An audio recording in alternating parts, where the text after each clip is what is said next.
तो कहानी के शुरू होते ही हम एक कपल को देखते हैं, एरिन और फ्रैंकलिन।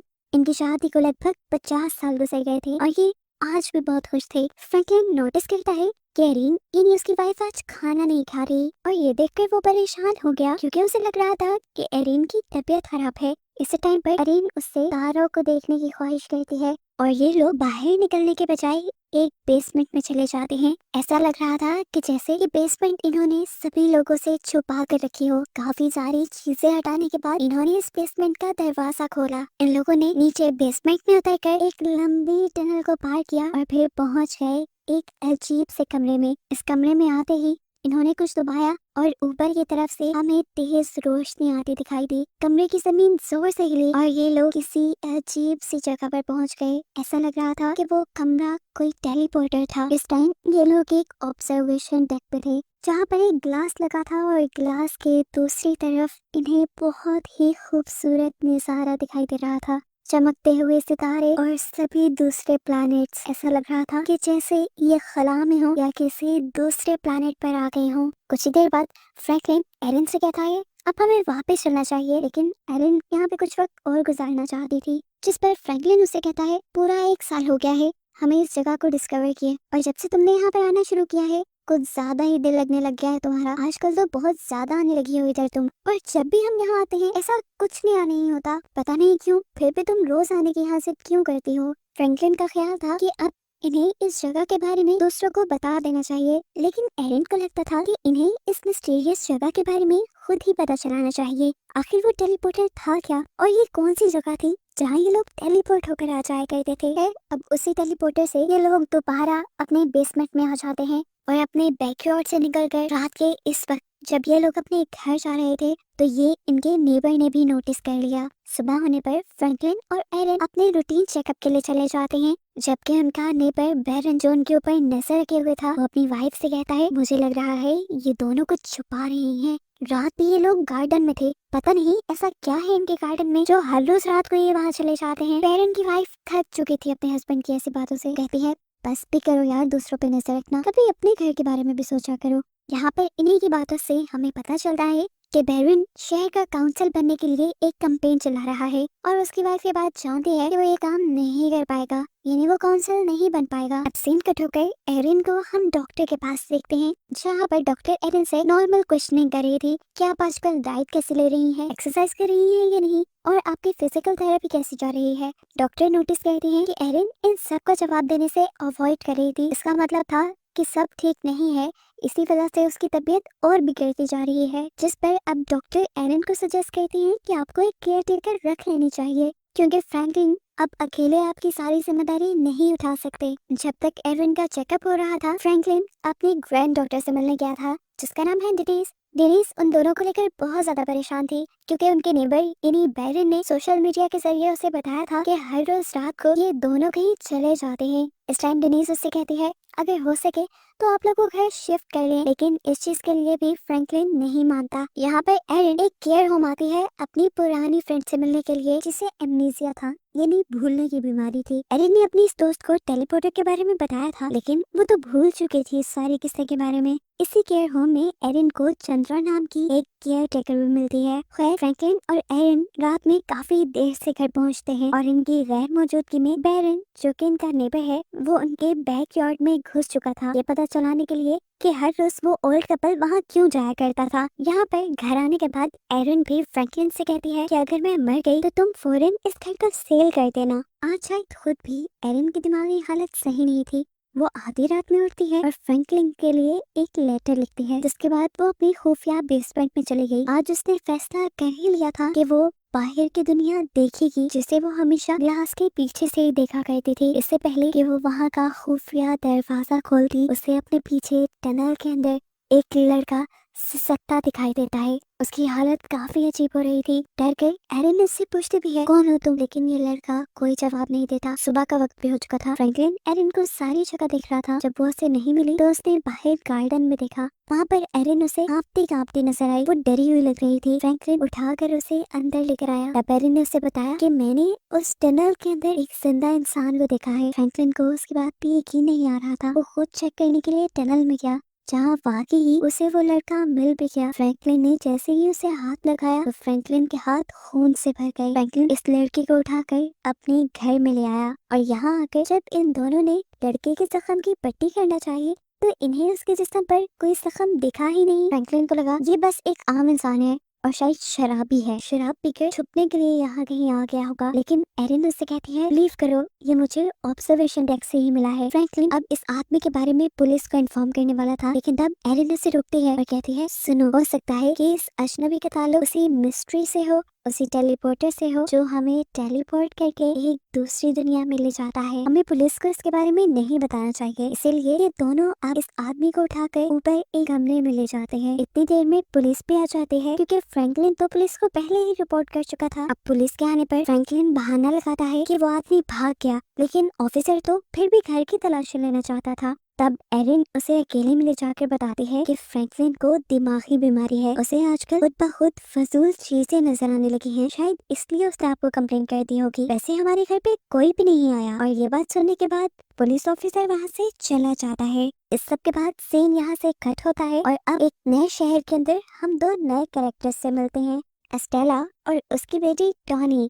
टॉनी अपने मॉम के साथ खाना खाने के बाद रूम में जाने के बजाय घर से बाहर चली जाती है क्योंकि बाहर उससे मिलने के लिए उसका क्लास फेलो आने वाला था। ये लोग भी इनके घर के पास बने ही एक बैकयार्ड में जाते हैं जो एक चर्च से कम नहीं लग रहा था। यहाँ पर टॉनी इस लड़के के करीब आने की कोशिश करती है, लेकिन ये लड़का टॉनी को दूर करके उससे कहता है मैं यहाँ तुमसे मिलने नहीं आया, असल में मुझे पता चला है कि तुम्हारे ग्रैंडपा किसी कल्ट का हिस्सा थे और मैं तो बस इसी चीज की इन्वेस्टिगेशन करने यहाँ आया था। ये सुनकर टॉनी का दिल टूट गया और इतने में ही टॉनी की मॉम भी यहाँ आ गई जो डांटते हुए इन सबको यहाँ से भगा देती है और फिर चुपके से एक अजीब से कमरे में जाती है, बिल्कुल ऐसे ही टेलीपोर्टर में जैसा हमने फ्रैंकलिन के घर पे भी देखा है। यहाँ गई वो एक टाइल नुमा चीज निकालती है और देखती है कि उसमें घूमता हुआ और वही पर सलामत है कि नहीं, और ये देखने के बाद वो वहाँ से चली गई। अगले सुबह उठने पर एस्टेला को टोनी घर पर नहीं मिली। वो घबरा कर उसे ढूंढने के लिए निकली तो उसे पता चला कि टोनी तो घर से भागने की कोशिश कर रही थी। वो उसे बहुत मुश्किलों से मनाकर एक कैफे पे ले गई जहाँ पर टोनी ने एस्टेला को बताया कि वो थक चुकी है इस बोर जिंदगी से, ना वो यहाँ पर दोस्त बना सकती है, ना ही उसकी मॉम ने उसे कहीं जाने की परमिशन दी हुई है। वो अपनी जिंदगी को एंजॉय करना चाहती है। इसके जवाब में एस्टेला कहती है मैं जानती हूँ ये सब करना काफी मुश्किल है, लोगों से दूर रहना, अपने अपने में रहना, ऐसे काम करना भी बहुत मुश्किल हो जाता है, लेकिन ये सब हमारी मजबूरी है क्योंकि हमारी पूरी फैमिली एक मिशन पे है, हमें चैपल की हिफाजत करनी है।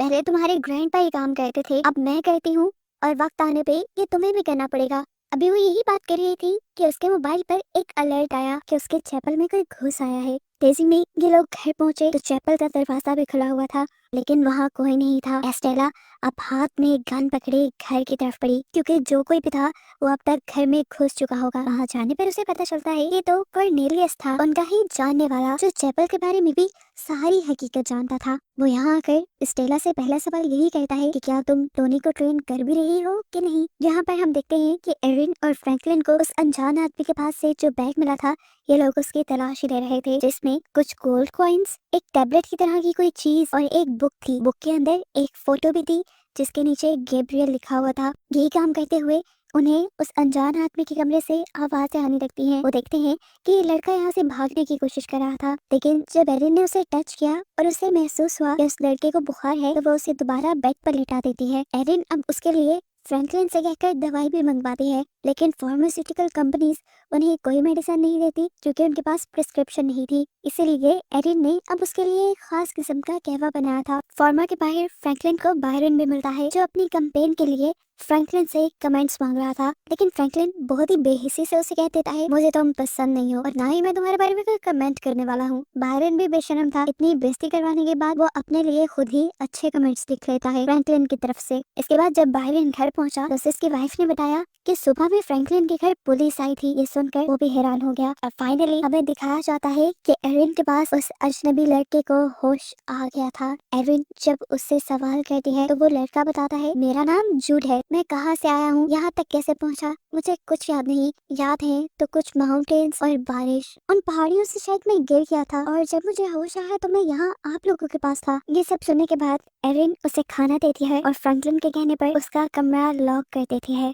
रात में वो लड़का टूट उठा और उसने बड़े ही तरीके से अपने कमरे का लॉक खोल लिया। चुपके से वो किचन में जाकर एक नाइफ लेता है और उसे छुपाकर वॉशरूम में ले आता है। यहाँ पर उसने छुरी की मदद से अपनी टांग पर छोटा सा कट लगाया और टांग के अंदर से एक चमकता हुआ कैप्सूल बाहर निकाला, जिसे वो यही सिंक में फेंक कर चला जाता है। इधर हम एस्टेला और टोनी को देखते हैं, जिसे कॉर्नेलियस ने एक नया मिशन सौंपा था, एक आदमी को ढूंढने का। वो इस मिशन पे एस्टेला को टोनी को भी साथ ले जाने को कहता है और ये भी बोलता है कि उसे प्रो डिस्को भी चलाना सिखाओ, क्योंकि आगे चल के ये सारा काम टोनी को ही देखना था। लेकिन एस्टेला भी इस चीज के लिए तैयार नहीं थी। कॉर्नेलियस के वहाँ से जाने के बाद टोनी एस्टेला से पूछते हैं, प्रो डिस्को क्या है मॉम? एस्टेला बस छोटा सा जवाब देती है कि वो एक रास्ता है।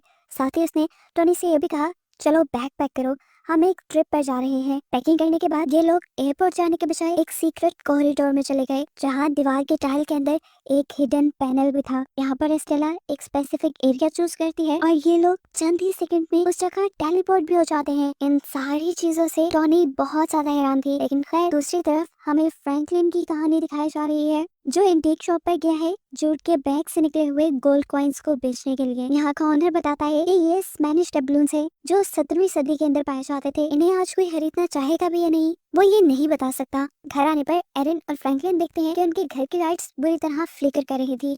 उन्हें लगा कि इस सब के पीछे जूट होगा, लेकिन जूट तो अपने कमरे में था। ये लोग अब जूट को बाहर घुमाने फिराने का फैसला करते हैं, लेकिन कार का सफर कहते ही जूट को वॉमिटिंग होना शुरू हो गई। इन सारी अजीबोगरीब चीजों से अब फ्रैंकलिन काफी ज्यादा थक गया था। उसने अब फैसला किया कि वो जूट को अपने साथ नहीं रखेगा, इसलिए वो जूट को सुबह सुबह अपनी कार में बिठाकर एक बस स्टेशन ले जाता है और कुछ पैसे देते हुए उसे कहता है कि दूर चले जाओ हमारी जिंदगी से। जूट ने यहाँ उसे कोई जवाब नहीं दिया, पैसे पकड़े और कार से निकल गया। इससे पहले कि वो किसी बस में बैठ जाता, फ्रैंकलिन के दिमाग में कोई सोच आई और उसने आवाज देकर जूट को रोक लिया। घर पर हम देखते हैं कि एरिन जूट के ही कमरे की तलाशी ले रही थी, जहाँ उसे एक जार के अंदर एक अजीब चमकता हुआ स्फीयर मिला। वो हैरान थी, ये चीज क्या हो सकती है। इसे चेक करने के लिए वो जब सोफे पर बैठकर उस चीज को टेबल पर रखती है तो हैरान कुन तौर पर उसके नीचे से टेबल ही गायब हो जाता है। अभी वो इन्हीं सब चीजों को लेकर हैरान थी कि उसने देखा कि उसके घर उसकी ग्रैंड डॉटर डिनीज आ गई है, जिससे जल्दी से वो ये स्फीयर छुपा लेती है। लेकिन फिर भी कितनी चीजें वो छुपाएगी। डिनीज के हाथ लग जाती है जूट की बुक, जिसके अंदर से एक पिक्चर मिली थी। जब इसके बारे में डिनीज एरिन से कोई सवाल करती है तो एरिन बहाना बना देती है, अरे ये बुक मैंने सेकंड हैंड ली थी और जब मैंने ये बुक ली तब इसके अंदर ये तस्वीर पहले से ही थी। इतने में हम देखते हैं कि फ्रैंकलिन और जूट भी घर वापस आ गए थे। डिनीज जब इसके बारे में सवाल करती है, अरे ये लड़का कौन है, तब फ्रैंकलिन बताता है ये हमारा केयर टेकर है। लेकिन डिनीज को इनकी किसी बातों पे फिलहाल एतबार नहीं हो रहा था। ये बात तो वो जान गई थी कि जरूर कुछ ना कुछ तो गड़बड़ है, इसलिए खाना खाने के बाद वो अपने शहर वापस नहीं लौटती, बल्कि अपने ग्रैंडपा के ही टाउन में किसी दोस्त के घर रुक जाती है, ताकि सुबह होने पर वो सभी ऊटपटांग चीजों पर इनकी नजर रख सके। जबकि यहाँ एरिन, फ्रैंकलिन और जूट बातें कर रहे थे, जहाँ एरिन जूट को बताती है कि उसका बेटा भी था जिसने खुदकुशी कर ली जब उसकी बेटी डिनीज सिर्फ 5 साल की थी। ये बताते हुए एरिन थोड़ा उदास हुई थी। उसकी उदासी को कम करने के लिए जूट अब उसे बताता है कि बुक में जो आपको गैब्रियल नाम के बंदे की पिक्चर मिली है, असल में वो मेरे डैड है और वो मुझे तब छोड़ गए थे जब मैं बहुत छोटा था। जूट को लगता है कि उसे यहाँ पर स्पेशली भेजा गया है अपने डैड को ढूंढने के लिए। एरिन कहती है, अगर ऐसी ही बात है तो मैं उसे ढूंढने में तुम्हारी मदद जरूर करूंगी। यहाँ बाथरूम में दिखाया जाता है कि फ्रैंकलिन को खून से सनी हुई वही छुरी नजर आई जिससे जूट ने अपनी टांग पे कट लगाया हुआ था।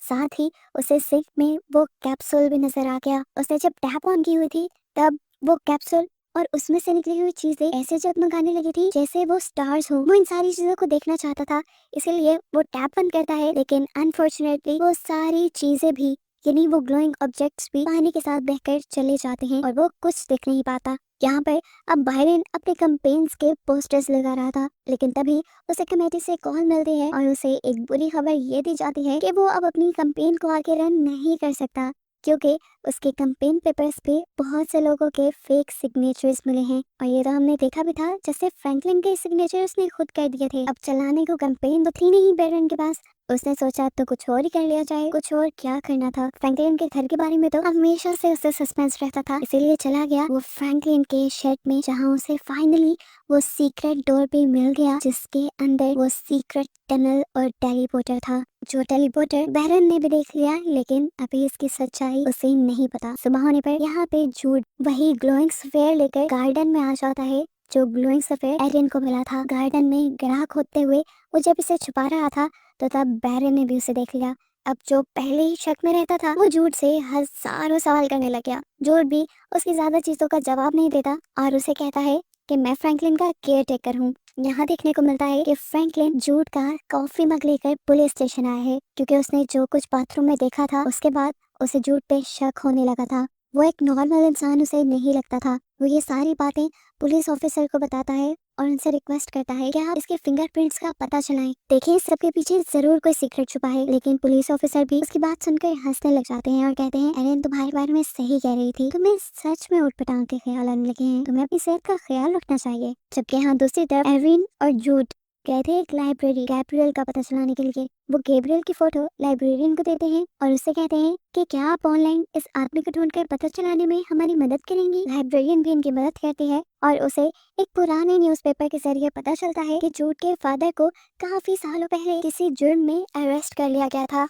और अब उन्हें एमनीसिया भी है, यानी भूलने की बीमारी भी है। यानी जूड अपने बारे में अपने फादर से भी पता नहीं चला सकता था कि वो कौन है, कहाँ से आया है और यहाँ क्यों है। अब सब लोग घर पर वापस आ जाते हैं। यहाँ पर फ्रैंकलिन और एरिन की लड़ाई होने लगी है, क्योंकि एरिन ने पुलिस से फ्रैंकलिन के बारे में झूठ बोला था कि वो पागल हो गया है, लेकिन एरिन इस सब का कोई जवाब नहीं देती। तब फ्रैंकलिन कहता है देखो एरिन, समझने की कोशिश करो, वो इंसान कभी हमारे बेटे की जगह नहीं ले सकता, हमारा बेटा मर चुका है। लेकिन एरिन उसकी किसी बात को सुनने को तैयार नहीं थी। गुस्से में फ्रैंकलिन अपना गुस्सा कंट्रोल करने के लिए कार लिए लॉन्ग ड्राइव पे निकल जाता है, जहाँ रास्ते में उसने जाते हुए देखा कि बायरन यानी उसका नेबर अपने सारे कैंपेन साइंस जला रहा था। फाइनली अब हम दोबारा देख पाते हैं एस्टेला और निक को, जो यूएस के अंदर एक खास आदमी के पास गए हैं। वो आदमी इनके दिए गए खास कोड को सर्च करके इन्हें एक स्पेसिफिक एरिया बताता है, जहाँ पर इन्हें वो इंसान मिल सकता था जिसकी इन्हें तलाश थी। लेकिन इतने बड़े शहर के अंदर एक इंसान को ढूंढना बिल्कुल आसान नहीं था,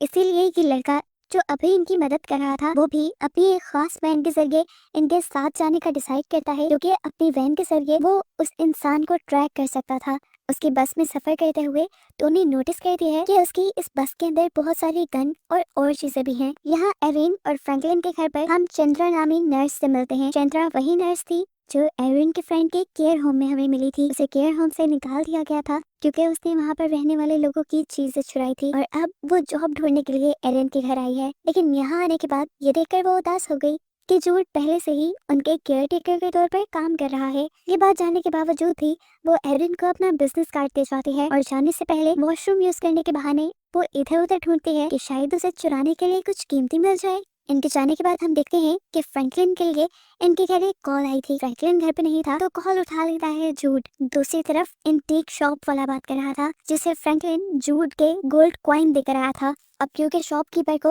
उसका एक बायर मिल गया था, इसीलिए वो फ्रैंकलिन से पूछता है क्या तुम उसे बेचना चाहते हो। जाहिर सी बात थी वो कॉइन जूड के थे। जूड उसे बेचना नहीं चाहता था और ये भी फील नहीं करवाना चाहता था कि वो चोरी होकर उस दुकान में पहुंचे हैं। वो प्रिटेंड करता है जैसे वो फ्रैंकलिन का बेटा हो और कॉइन्स को बेचने से इनकार कर देता है। फोन बंद करने से पहले जूड ने उससे बोला क्या मुझे बायर का नंबर मिल सकता है। उसे लग रहा था कि वो कॉइन्स खरीदने वाले जरूर उसके डैड हो सकते हैं, लेकिन जब वो बायर के नंबर पे कॉल करता है तो उसे बताया जाता है कि उसने रॉन्ग नंबर पे कॉल किया है, क्योंकि वहाँ कोई गैब्रियल रहता ही नहीं। इनकी बातों के दौरान हम नोटिस करते हैं कि ये लोग लैटिन में बात कर रहे हैं और कुछ बातें तो ऐसी भी हैं जो ऑस्ट्रेलिया और कॉर्नेलियस के दरमियान भी हुई थी। फिर फोन कट जाता है और रात भी हो जाती है। रात होने पर जब जूड अपना टैबलेट पूरे घर में तलाश करता है तो वो उसे कहीं नहीं मिल रहा था और तब उसे लगा कि जरूर चंद्रा ही उसे चोरी करके ले गई होगी। इसीलिए वो एरिन से चंद्रा का बिजनेस कार्ड लिए उसे ढूंढने के लिए निकल जाता है। अब क्योंकि रास्ते से यहाँ के पता नहीं थे, चंद्रा को तो वो ढूंढ नहीं पाया, लेकिन एक बार में चला गया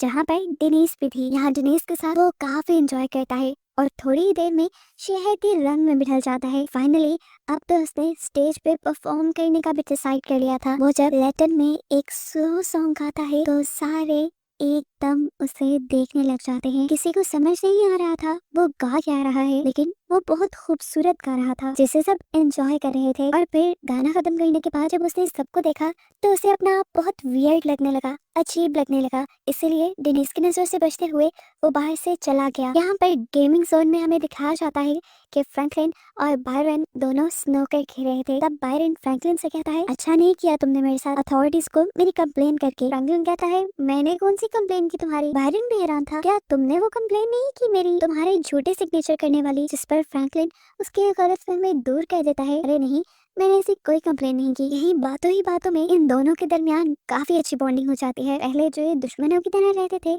अब इनके दिल से वो दूर हट रही थी। यहीं पर ये काफी ज्यादा ड्रिंक भी करते हैं और ड्रिंक करने के बाद बायरन फ्रैंकलिन को बता देता है कि मैंने तुम्हारे शर्ट के अंदर वो सीक्रेट डोर और सीक्रेट टनल देख ली थी। फ्रैंकलिन कोई अजीब रिस्पॉन्स नहीं देता, ऐसा भी नहीं फील करवाता कि जैसे वो उसे छुपाना चाह रहा था। वो बल्कि उससे कहता है, अगर तुम उसे और भी देखना चाहो तो मैं तुम्हें दिखाने के लिए राजी हूँ। एरिन के घर पर ना तो अभी तक झूठ वापस आया था और ना ही फ्रैंकलिन। रात काफी हो गई थी, उसे भी खौफ आने लगा, इसलिए अपनी कार निकालते हुए वो उन दोनों को ढूंढने के लिए शहर में निकल गई। अब जैसे ही वो घर से निकली, फ्रैंकलिन तो वापस आ गया बायरन के साथ और उसको घर पे ना देखते हुए वो बायरन को ले गया शेड के अंदर जहाँ पे वो टेलीपोर्टर था। टेलीपोर्टर में जाने के बाद वहाँ पहले तो कुछ भी नहीं हुआ, जिससे बायरन को लगने लगा किसी पागल या संगी इंसान ने अपनी एंजॉयमेंट के लिए सब बनाया होगा।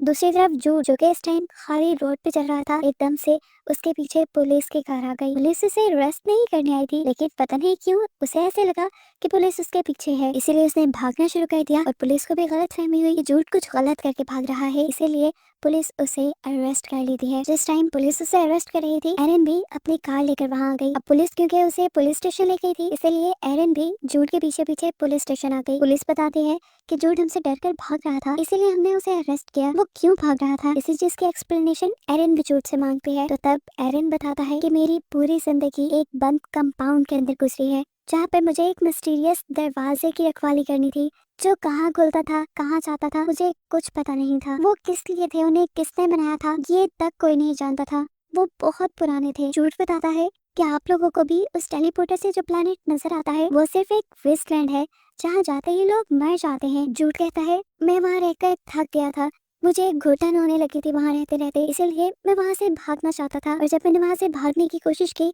तो मुझे तब एक गार्ड ने रोकना चाहा, जिसके पेट पे मैं बार बार स्टैब करके वहाँ से भाग आया। इसीलिए तो जिस दिन झूठ एरिन और फ्रैंकलिन को मिला था, उसके जिस्म पे खून लगा था। झूठ बताता है कि अगर मेरी ऑर्गेनाइजेशन के किसी भी इंसान ने मुझे ढूंढ लिया तो वो मुझे फौरन ही मार देंगे। लेकिन झूठ को मरना नहीं था, उसका एक मिशन था। उसे लगता था उसके डैड भी इसी दरवाजे से भाग कर आए हैं, इसीलिए वो भी अब अपने डैड यानी गैब्रियल को ढूंढना चाहता था। और पुलिस से डरकर वो सिर्फ इसलिए भागा था क्योंकि उसे लग रहा था पुलिस उसकी ऑर्गेनाइजेशन के साथ मिली हुई होगी। इतनी डीप बातें तो पुलिस को भी नहीं पता थी, इसीलिए एरिन पुलिस वालों को अपनी मीठी मीठी बातों में भिला फुसला कर झूठ को छुड़वा लेती है। यहाँ दिखाया जाता है कि टोनी और एस्टेला अपने साथी के साथ एक वीरान जगह पे रुके हैं, जहाँ पे एक बहुत बड़ा सा ट्रांसमिशन टावर भी है। इसी ट्रांसमिशन टावर को हैक करने के लिए उनका साथी उसके ऊपर चढ़ रहा था। काफी क्रेजी था ये सब, लेकिन फिर भी एस्टेला टोनी से कहती है, तुम ऐसी किसी भी चीज की पिक्चर सोशल मीडिया पर अपलोड नहीं करोगी। अभी एस्टेला के साथी ने अपना काम यहाँ पे पूरा किया नहीं था कि यूटिलिटी वर्कर यहाँ आ गया, जिसने उन दोनों को देख लिया। ऐसे में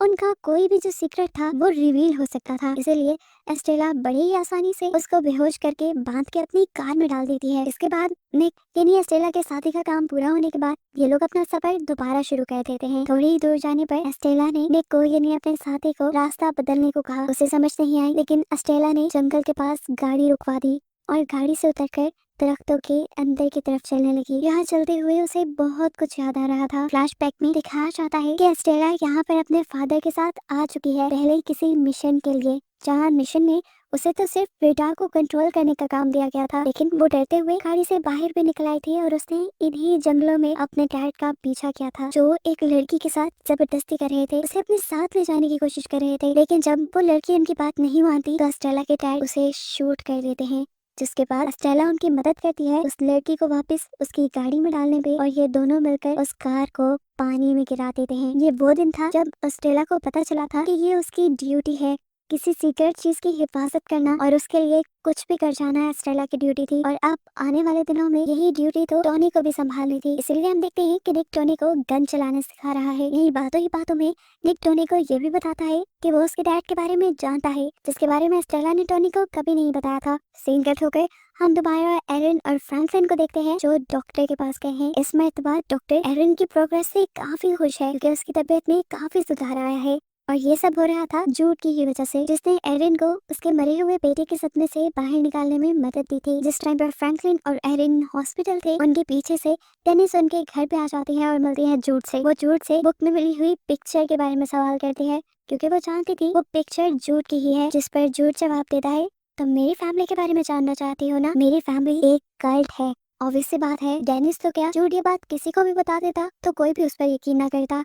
घर आने पर फ्रैंकलिन बेरिन को एक कैमरा देकर आता है। इस कैमरा के अंदर उस टाइम की फोटोज थी जब ये लोग टेलीपोर्टर के जरिए किसी दूसरी जगह गए थे। वो उसे कहता है, नहीं था ना तुम्हें मेरी बात पे यकीन? इन पिक्चर्स को डेवलप करो और सारी सच्चाई देख लो। इसके बाद एरिन और जूड जाते हैं चंद्रा के घर क्योंकि जूड को लग रहा था कि चंद्रा ने ही जरूर उसका टैबलेट चुराया है। एरिन यहाँ पर उसे बातों में लगाती है और जूड को मौका मिल जाता है उसके घर की तलाशी लेने का, जहाँ उसे अपने टैबलेट के साथ साथ एक नेकलेस भी मिलता है जिसके अंदर वैसी ही डिवाइस लगी हुई थी जो डिवाइस जूड ने अपनी टांग से निकाली थी। और उसने जिस बातें होकर चंद्रा से पूछा, बताओ किसका है ये? यहाँ पर इन लोगों को ये भी पता चल गया था कि चंद्रा ने अपने पेशेंट से बहुत सारी चीजें चुराई थी। एरिन चंद्रा से कहती है, देखो मैं इस बात को सीक्रेट रखूंगी, किसी को नहीं बताऊंगी कि तुमने चोरियां की है। अगर तुम ये बता दो कि तुम्हें ये नेकलेस कहाँ से मिला है और ये नेकलेस किसका है। लेकिन चंद्रा यहाँ पर उसे कोई जवाब नहीं देती, इसीलिए जूड और एरिन वहाँ से चले जाते हैं। और जूड गाड़ी में बैठकर एरिन को बताता है ये कैप्सूल एक तरह का ट्रैकर है जो हमारे अंदर लगाया जाता है,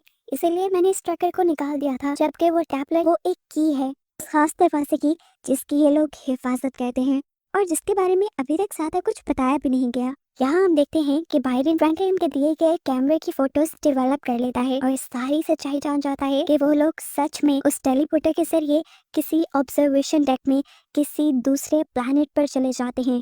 उसे इस बात भी बिल्कुल यकीन नहीं आ रहा था। वो फौरन इंटरनेट पर बैठकर इन चीजों के बारे में सर्च करना शुरू करता है, जहाँ उसे बहुत सी थ्योरीज मिल तो जाती हैं टेलीपोर्टेशन के बारे में, लेकिन किसी पे भी यकीन करना मुश्किल था।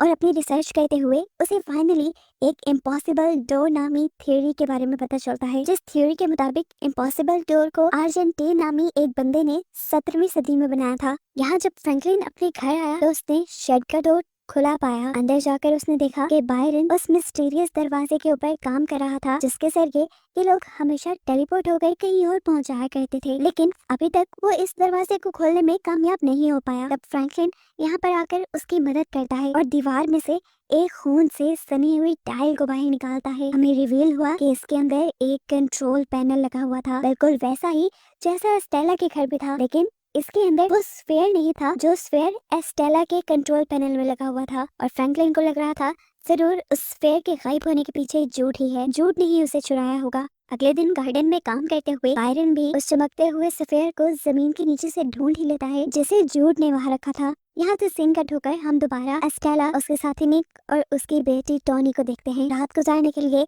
ये लोग एक होटल में रुके थे। जब भी एस्टेला को निक के कमरे के बाहर से अजीबोगरीब आवाजें आने लगती हैं। दरवाजा खोलकर वो जैसे ही अंदर गई तो उसने देखा कि निक उनके उस ग्लोइंग स्फेयर के साथ खेल रहा था और उससे अजीबोगरीब मैजिक ट्रिक्स दिखाकर एक लड़की को इम्प्रेस करने की कोशिश कर रहा था। वहाँ जाते ही वो लड़की को पैसे देकर यहाँ से भगा देती है और वो स्फेयर अपने पास रखकर निक से बोलती है, पता है ना तुम्हारी जैसी शरारतों की वजह से तुम्हारा भाई मारा गया था। इन सबके जवाब में निक उससे बदतमीजी करता है, यहाँ तक कि सुबह भी जब वो एस्टेला को धमकी देता है कि वो निक को उसके डैड के बारे में बता देगा तो एस्टेला उसका मुंह टेबल पर मारकर उसकी वैन लेकर वहाँ से भाग जाती है। अब रास्ते में एस्टेला टोनी को बताती है असल में ये लोग जिस आदमी को ढूंढ रही हैं वो इन्हीं की ऑर्गेनाइजेशन का एक हिस्सा है, लेकिन अब उन्हें ढूंढने के लिए आगे जाना कहाँ था ये तो निक ही बात जानता था। तो टोनी अब एस्टेला को आइडिया देती है, निक का काम हम खुद भी कर सकते हैं। निक की मशीन को यूज करते हुए सीन कट होकर हम जूड को देखते हैं जो डेविस के साथ एक आदमी के पास आया था, क्योंकि ये चंद्रा का बताया हुआ ओल्ड मैन था जिससे उसने वो ट्रैकर वाला कैप्सूल लॉकेट चुराया था।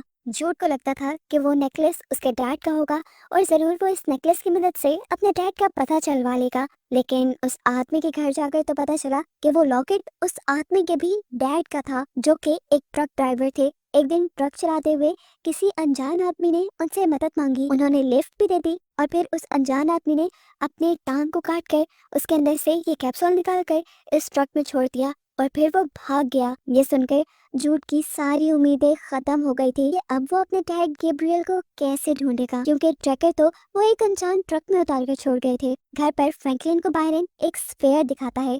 ये वही स्फेयर था जो उस कंट्रोल पैनल के अंदर रखना था। बायरन तो बहुत एक्साइटेड था इसे ट्राई करने के लिए, लेकिन फ्रैंकलिन नहीं। फ्रैंकलिन उससे कहता है तुम अकेले ही इसे ट्राई कर लो। इसलिए बायरन खुद ही शर्ट के अंदर चला जाता है वो स्फेयर उस कंट्रोल पैनल में डालने के लिए, लेकिन स्फेयर को कंट्रोल पैनल में डालने के बाद भी वहाँ कुछ नहीं होता। यहाँ पुलिस स्टेशन में जूड की काफी सारी इलीगल एक्टिविटीज की पुलिस को रिपोर्ट मिली थी। हालांकि हम जब से जूड को देख रहे हैं तब से तो उसने ऐसा कोई गलत काम नहीं किया। अब पुलिस ऑफिसर एरन के घर जाते हैं जूड को अरेस्ट करने के लिए। एरन भी ये सब देखकर हैरान थी। जूड को बचाने के लिए वो ऑफिसर से झूठ बोल देती है कि कल रात उसने शराब पी थी, इस वजह से मैंने उसे जॉब से निकाल दिया। पुलिस ऑफिसर के जाते ही यहाँ पर जूड और डेनीज आ जाते हैं। यहाँ पर जूड एरिन को बताता है कि मुझे सालों पहले की अपने डैड की एक लोकेशन पता चली है, हो भी सकता है कि मेरे डैड मुझे मिल जाएं। यहाँ पर एरिन अब उसे ये भी बताती है कि तुम्हें ढूंढते हुए पुलिस ऑफिसर्स भी आए थे, क्योंकि तुम्हारे खिलाफ बहुत सी क्रिमिनल एक्टिविटीज रिपोर्ट की गई हैं, जिन्हें देखकर जूड हैरान हो जाता है और एरिन को बताता है कि ये जरूर मेरी ऑर्गेनाइजेशन का काम है, क्योंकि वो मुझे पकड़ना चाहते हैं, वो चाहे पुलिस के जरिए हो या किसी भी और जरिए। ये सब बताने के बाद जूड अब डेनीज और एरिन के साथ अपने डैड की तलाश में चला जाता है, जबकि घर पर फ्रैंकलिन को एक कॉल आती है उन्हीं सिक्कों को खरीदने के बारे में जो जूड के चुरा कर वो एक इंटीक शॉप पर ले गया था। इस मरतबा उन कॉइन्स को खरीदने के लिए एक बायर आया था जो पोटेंशियली उसे खरीदना भी चाहता था और ये भी जानना चाहता था कि आखिर इतने रेयर कॉइन्स फ्रैंकलिन को मिले कहाँ से। इस चीज का जवाब तो फ्रैंकलिन के पास था नहीं, इसलिए नर्वस होकर उसने फोन काट दिया। ठीक इसी टाइम पर बायरन भी उसे बुलाने के लिए आ गया, क्योंकि वो उसे बताना चाहता था उसने टेलीपोर्टर के साथ एक जनरेटर लगा दिया था। वो ऑर्ब उस दिन इसलिए नहीं चला था क्योंकि उसके अंदर पावर कम थी। जैसे ही वो इस ऑर्ब को जनरेटर से एनर्जी देता है, एकदम से एक बहुत बड़ी शॉकवेव पूरे एरिया से गुजरती है। हर जगह की लाइट्स फ्लिकर करने लग जाती हैं, कुत्ते भी भौंकना शुरू हो जाते हैं, कार के अलार्म भी बजने लगे। यहाँ तक कि एस्टेला और टॉनी जिस ट्रक के अंदर थे उस ट्रक में भी ये शॉकवेव फील की गई थी। खैर यहाँ दिखाया जाता है कि फाइनली अब उस टेलीपोर्टर के जरिए फ्रैंकलिन और बायरन उस ऑब्जर्वेशन डेक के अंदर पहुंच चुके हैं, जहाँ पर फ्रैंकलिन और एरिन कई मर्तबा आए हैं। बायरन ये सब अपनी आंखों से देखकर हैरान था। सामने का नजारा बहुत खूबसूरत था। फ्रैंकलिन यहाँ बैरन से कहता है कभी भी मेरे अंदर इतनी हिम्मत नहीं आई कि मैं इस ऑब्जर्वेशन डेक से बाहर कहीं चला जाऊं, लेकिन अब मैंने सोच लिया है कि मैं बाहर जरूर जाऊंगा। मैं पिछले कई सालों से एक स्पेस सूट बनाने की कोशिश कर रहा था, लेकिन मैं उसे आज तक बना नहीं पाया। बायरन से कहता है कोई बात नहीं, अब हम उसे मिलकर कंप्लीट करेंगे। अब इसी स्पेस सूट को कंप्लीट करने के लिए वो एक शॉप पे जाकर कुछ डाइविंग सूट की चीजें लेता है और फिर घर आकर टूल्स लेने लग जाता है, जहाँ पर उसकी वाइफ से उसका झगड़ा भी हो गया, क्योंकि काफी दिन से बैरन ना तो घर पे नजर आता था और ना ही वो घर की किसी चीज पे इंटरेस्ट ले रहा था। इनकी इन्हीं बातों के दौरान बायरन को पता चल जाता है कि काउंसिल में उसके खिलाफ रिपोर्ट करने वाली और कोई नहीं बल्कि उसकी वाइफ ही थी। यहाँ हम एस्टेला को देखते हैं जो शहर के अंदर जूड के मिसिंग पोस्टर्स लगा रही थी। ऐसा करते हुए उसे पुलिस ऑफिसर देख लेते हैं और ऐसे में एस्टेला बुरी तरह घबरा जाती है। टोनी सिचुएशन संभालने के लिए एस्टेला से लैटिन में बातें करने लगी और ऑफिसर कुछ भी ना समझ आने पर कंफ्यूज होकर वहां से चला गया और फाइनली इन दोनों की जान इस पुलिस वाले से तो बची। खैर इसके बाद ये लोग एक होटल रूम में आ जाते हैं, जहाँ टोनी सोशल मीडिया चेक करते हुए जूड की एक वीडियो देख। ये उस टाइम की वीडियो थी जब जूड ने बाहर में गाना गाया था। ये देखते ही एस्टेला को होप मिली कि उसे जूड बस मिल ही गया है। वो अब अकेले इस सारे मामले को इन्वेस्टिगेट करने का फैसला करती है। बार में जाने पर एस्टेला को जूड के बारे में तो पता नहीं चलता, लेकिन जूड के छोड़े हुए एक कार्ड के बारे में जरूर पता चल जाता है जो चंद्रा का था। असल में जब वो चंद्रा को ढूंढने के लिए निकला था तो तब उसका कार्ड वो इसी बाहर में छोड़ गया था। अब एस्टेला मिलना चाहती है चंद्रा से, ये न्यूज़ नर्स से, जहाँ जब नर्स से जूड के बारे में पूछती है तो चंद्रा उसे ये कहकर कोई जवाब नहीं देती कि जब तक तुम मुझे पैसे नहीं दोगी तब तक मैं तुम्हें किसी के बारे में कुछ भी नहीं बताऊंगी। असल में इस वक्त चंद्रा के पास बिल्कुल भी पैसे नहीं थे और उसने सोचा क्यों ना एस्टेला को ही बेवकूफ बना लिया जाए। एस्ट्रेला के पास उस टाइम पैसे नहीं थे, इसीलिए वो होटल वापस आई पैसे लेने के लिए, जहाँ उसे मिल गया कॉर्नेलियस, जो उससे अपडेट लेने के लिए आया था कि आखिर वो अपने मिशन पे पहुंची कहाँ तक। एस्ट्रेला भी कॉर्नेलियस को सारी बात बता देती है कि उसे एक वीडियो के जरिए एक बार का पता चला था जहाँ पर झूठ था, वहाँ से उसे एक कार्ड मिला है और उस लड़की के घर जाने पर वो लड़की बिना पैसे दिए कुछ बताने को मान ही नहीं रही। अब कॉर्नेलियस उनके साथ जाता है और चंद्रा को कुछ गोल्ड कॉइन्स देता है, लेकिन चंद्रा ये कहते हुए उन्हें दूसरी तरफ फेंक देती है कि मुझे क्या पता ये असल भी है कि नहीं, मुझे सिर्फ कैश अमाउंट ही चाहिए। ये सुनकर कॉर्नेलियस को भी गुस्सा आ गया और वो उसके पास जाकर उसे टॉर्चर करने लगा। उसने चंद्रा को तब तक टॉर्चर किया जब तक चंद्रा ने उसे झूठ की लोकेशन नहीं बता दी, और उसके बाद उसने चंद्रा को मारकर उसी की कार में डालकर उसकी कार को जला दिया। ये देखकर पीछे खड़ी एस्टेला और टोनी दोनों घबरा चुकी थी। खैर दूसरी तरफ अब हम जूड, एरिन और डेनिस को देखते हैं, जो उस जगह पर पहुंचे थे जिस जगह के बारे में उस आदमी ने बताया था कि ट्रक ड्राइवर ने शायद यहाँ गैब्रियल को यानी जूड के डैड को ड्रॉप किया होगा। यहीं आसपास इन्हें एक घर मिल जाता है जहाँ पर ये लोग गैब्रियल के बारे में इन्वेस्टिगेट करना शुरू करते हैं और मालूम होता है कि हैना नामी लड़की गैब्रियल के साथ रिलेशन में थी, लेकिन आज से 15 साल पहले बिना कुछ बताए गैब्रियल उसे छोड़कर चला गया। ना उम्मीद होकर इन्हें वापस से जाना था, लेकिन हैना उन्हें रात के लिए रोक लेती है क्योंकि ये लोग बहुत लंबी ड्राइव करके आए थे। यहाँ हैना के घर पर एरिन फ्रैंकलिन को कॉल करती है, लेकिन फ्रैंकलिन कॉल रिसीव नहीं कर रहा था क्योंकि उसे लग रहा था कि उसके और एरिन के रिलेशन के अंदर कुछ ना कुछ गड़बड़ हो चुकी है। यहाँ इन सभी लोगों को हैना के घर के इर्द गिर्द अजीबोगरीब आवाजें भी सुनाई दे रही थी, लेकिन हैना ने इन सबको ये कहते हुए तसल्ली दे दी कि जंगल में हवाओं की आवाजें ऐसी ही होती हैं। हालांकि साफ नजर आ रहा था कि हैना कुछ छुपा रही है, क्योंकि इन लोगों के सो जाने के बाद हैना एक सीक्रेट कमरे में जाती है जहाँ पर एक आदमी इन सबको अपने खुफिया कैमरा से देख रहा था। अब यही लड़का हैना को बताता है कि एरिन ने अभी जिस नंबर पे कॉल की है वो नंबर उसी आदमी का है जिसने गोल्ड कॉइन्स बेचने थे। और यहाँ हमें इस बात का पता चला कि फ्रैंकलिन के पास बार बार जिस बाहर की कॉल आ रही थी उन कॉइन्स को खरीदने के लिए वो कोई और नहीं बल्कि हैना और उसका साथी थे। यहाँ हम देखते हैं कि जूड गैब्रियल के रूम में ही सोया था जहाँ पर आज से 15 साल पहले गैब्रियल रहता होगा, और वहाँ पर गैब्रियल के पास वही बुक थी जो आज के टाइम पर जूड के पास भी थी। इस बुक के अंदर बहुत सारे नोट्स बनाए गए थे, बहुत सारी लाइंस को अंडरलाइन किया गया था। सीन कट होकर अब हम फ्रैंकलिन और बायरन को देखते हैं, जहाँ फाइनली बायरन अपना स्पेस सूट कंप्लीट कर चुका है और ये लोग अब उसी टेलीपोर्टर के जरिए ऑब्जर्वेशन डेक के अंदर भी आ गए हैं, जहाँ से दूसरी तरफ जाना इनका बस ख्वाब ही था जिसे अब ये लोग पूरा करने वाले थे। ऑब्जर्वेशन डेक से हर रात ये सितारे देखा करते थे, लेकिन अब दिन का वक्त था। बायरन फ्रैंकलिन को भी अपने साथ बाहर जाने को कहता है, लेकिन फ्रैंकलिन ये कहते हुए मना कर देता है कि काफी सालों से एरिन यहाँ जाने की जिद कर रही थी और ऐसा नहीं हो सकता कि मैं उसके बगैर यहाँ चला जाऊँ। अब इस ऑब्जर्वेशन डेक के बाहर जाने के बाद बायरन बहुत ज्यादा खुश था,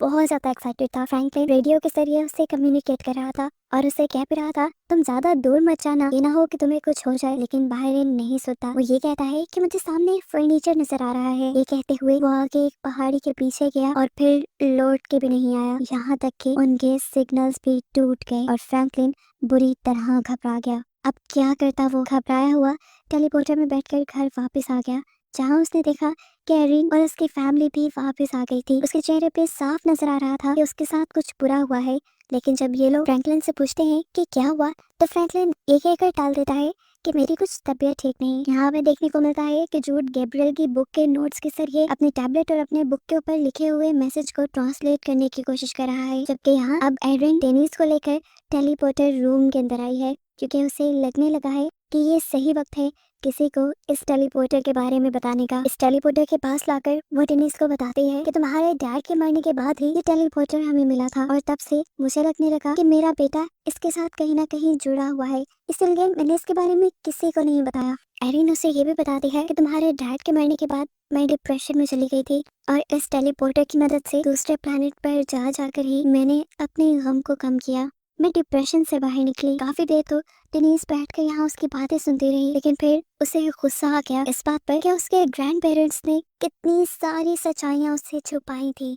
शेड के बाहर यहाँ जूड अब उसी ऑर्ब को ढूंढ रहा था जिस ऑर्ब को पहले ही बायरन ढूंढकर उस कंट्रोल पैनल में लगा चुका है। फिर यहाँ दिखाया जाता है कि फ्रैंकलिन दोबारा उसी ऑब्जर्वेशन डेक के अंदर क्या रेडियो के जरिए उसने बायरन को आवाज से लगाने की, उसे ढूंढने की कोशिश की, लेकिन बायरन का अभी भी कोई अता पता नहीं चला। घबराकर वो वापस अपनी दुनिया में आ गया और जब वो घर जा रहा था तो तब उसे बायरन की वाइफ मिल गई जो उसे पूछने लगी क्या आपने बायरन को कहीं देखा है। यहाँ घर पर दिखाया जाता है कि जब एरिन और फ्रैंकलिन एक साथ बैठे हुए थे तो तब जूड उनके पास आया और उसने दोनों से उस चमकने वाले सफेयर के बारे में पूछा जिसके बारे में ये दोनों ही उसे कुछ भी नहीं बताते। तब जूड उन्हें बताता है कि जिसे वो खिलौना समझ रही हैं वो कोई खिलौना नहीं बल्कि एक बहुत ही ताकतवर ऑर्ब है और वो खतरनाक भी साबित हो सकता है। उसके ये कहने पर इन लोगों को भी पता चल गया कि जूड को काफी सारी हकीकत पता है उन सारी चीजों के बारे में। ये लोग भी जूड से सवाल करने लगते हैं कि उस ऑब्जर्वेशन डेक के पीछे आखिर है क्या। तो जूड उन्हें बताता है कि ऑब्जर्वेशन डेक के पीछे सिर्फ वेस्टलैंड है जहाँ सारी खराब चीजें जाती है या जहाँ जाने के बाद चीजें मर जाती है। सीन कट होकर फाइनली हम एस्टेला और टॉनी को देखते हैं जो कर्नेलियस के साथ जूड के ढूंढ रहे थे। यहाँ पर कर्नेलियस 2 मिनट के लिए ट्रक रुकता है और ट्रक से बाहर जाता है जब एस्टेला टॉनी को बताते हैं कि हमें हर हाल में जूड को ढूंढकर मारना होगा। अगर हमने ऐसा ना किया तो हमारी ऑर्गेनाइजेशन तुम्हें मेरे पास से ले जाएगी। इनकी इन्हीं बातों के दौरान दूसरी तरफ कर्नेलियस जब जंगलों में था तब उसे वहाँ पर मरे हुए बर्ड्स नजर आए। इन्हीं बर्ड्स के मरे होने के बाद वो जल्दी से जाकर एस्टेला को बताता है। अब ये लोग बातें ही कर रहे थे कि सामने कार में उन्हें जूड नजर आ गया और इनकी तलाश हो गई खत्म। जूड की कार तो आगे चली गई थी। एस्टेला जूड की कार का पीछा करने लगी जबकि टोनी और कर्नेलियस दूर से आयरन के घर की इन्वेस्टिगेशन करने लगे। यही बातों में कॉर्नेलियस ने टोनी को बता भी दिया कि तुम्हारे डैड निक के भाई थे और साथ में के भाई थे जिसे तुम्हारी मॉम ने मार डाला है और ये सब खत्म होने के बाद मैं तुम्हें उनसे जरूर मिलवा दूंगा। ये कहने के बाद अब ये लोग अपने मिशन पर निकल जाते हैं। टोनी आगे बढ़कर फ्रैंकलिन से बात करने की कोशिश करती है इससे पहले कि फ्रैंकलिन उससे पूछता कि तुम हो कौन। कॉर्नेलियस ने पीछे आकर उसे गन पॉइंट पे ले लिया। टोनी का सामने आकर प्यार से बात करना उनकी बस एक चाल ही थी। यहाँ हमें दिखाया जाता है कि जूड और डेनिस जहाँ रुककर बातें कर रहे थे पीछे से एस्टेला इन दोनों के ऊपर फायर कर देती है और ये दोनों ही एक कार की ओर में छुप जाते हैं। जूड ने डेनिस से कहा तुम सबसे पहले जाओ अपने ग्रैंड पेरेंट्स के पास और मुझे पीछे मुड़कर न देखना।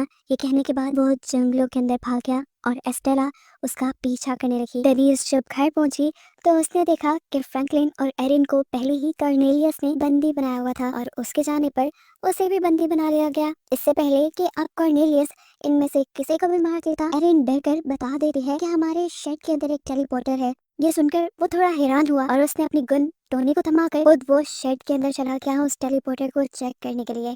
टोनी को ऐसे इन लोगों को बांध कर रखना अच्छा नहीं लग रहा था। थोड़ी सी हिम्मत जुटाने के बाद वो इन लोगों को छुड़ाने की जैसे ही कोशिश करती है तो उसी वक्त कॉर्नेलियस वापस आ जाता है। अब कॉर्नेलियस के लिहाज से क्योंकि टोनी एक जुर्म करने जा रही थी इसीलिए कॉर्नेलियस पहले उसे ही सजा देने लगा और इसी दौरान हमने देखा कि डेनिस अपनी चाबियों की मदद से इन सबके हाथ छुड़वा चुकी थी। यहाँ दिखाया जाता है कि एस्टेला अभी भी जूड का जंगल में पीछा कर रही थी। तभी उसे कॉर्नेलियस की कॉल आई कि तुम बस जंगल में एक ऐलान करो कि अगर जूड एरिन की फैमिली को बचाना चाहता है तो फौरन अपने आप को सरेंडर कर दे, नहीं तो उसकी पूरी फैमिली मार दी जाएगी। ना चाहते हुए भी उन लोगों को बचाने के लिए जूड को सामने आना पड़ा और एस्टेला उसे खींचते हुए अपने साथ ले जाने लगी। तब जूड ने उसे कहा मुझे तुम बचपन से याद हो, तुम्हारा मेरा बचपन से कोई लिंक है। मुझे याद है तुम अपने घुटनों के बल बैठे मेरी माँ से कोई भीख मांग रही थी और उस टाइम कोई फेस्टिवल कोई सेरेमनी चल रही थी हमारी ऑर्गेनाइजेशन में। एस्टेला उसके इस टाइम किसी बात का कोई जवाब नहीं देती और उसे अपनी वैन में डालकर एरिन के घर ले आती है। जहाँ जाते ही कॉर्नेलियस जूड को एक जोरदार पंच करता है और उसे कहता है तुम्हें उसी ने भेजा है ना। अब जूड को भेजा किसने था ये एक नई मिस्ट्री थी लेकिन कॉर्नेलियस और एस्टेला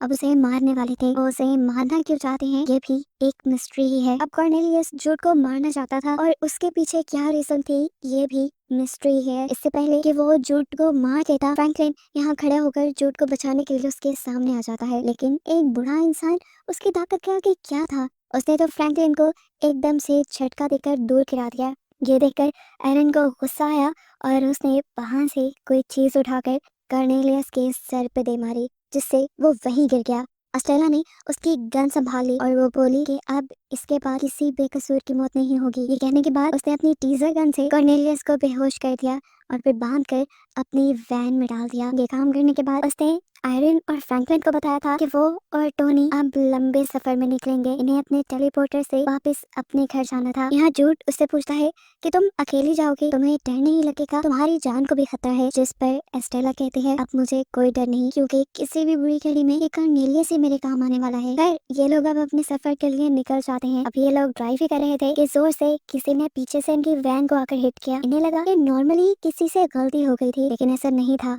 कोई जानबूझकर ये सब कर रहा था। इसी कार ने इस साइड से आकर जब ट्रक को हिट किया तो ट्रक डिसबैलेंस होकर साइड पे ग्राउंड में गिर गया और फिर ट्रक में से निकलकर आदमियों ने एस्टेला और टोनी को बंदी बना लिया। हमें देखने को मिला कि उस कार के अंदर और कोई नहीं बल्कि हैना थे, जिसके घर गैब्रियल भी रहकर आया था और जिसने एरिन और उसकी फैमिली को एक रात के लिए अपने घर पे रोका था। वो यहाँ पर कॉर्नेलियस को हेलो कहते हैं और सीन यहीं से कट होकर हमें दोबारा एरिन की फैमिली को दिखाया जाता है। यहाँ पर जो उस टेलीपोर्टेशन मशीन को ठीक कर रहा था वो दिखाता है कि उसके पास जो टैबलेट था वो असल में इसी कंट्रोल पैनल का एक पार्ट था, एक कीबोर्ड था, जिसकी मदद से वो इस टेलीपोर्टर की लोकेशन को कहीं पे भी सेट कर सकते थे और हम जूड को जहाँ जाना था वो वहाँ भी जा सकता था। फाइनली वो यहाँ सबको एक गुड बाय कहता है और ये सभी के लिए एक इमोशनल मोमेंट बन जाता है। उसके जाने से पहले टिनीज उससे कहते हैं मैं भी तुम्हारे साथ जाऊंगी। जूड ने भी उसे मना नहीं किया और कुछ ही सेकंड में ये टेलीपोर्टर से गायब हो गए।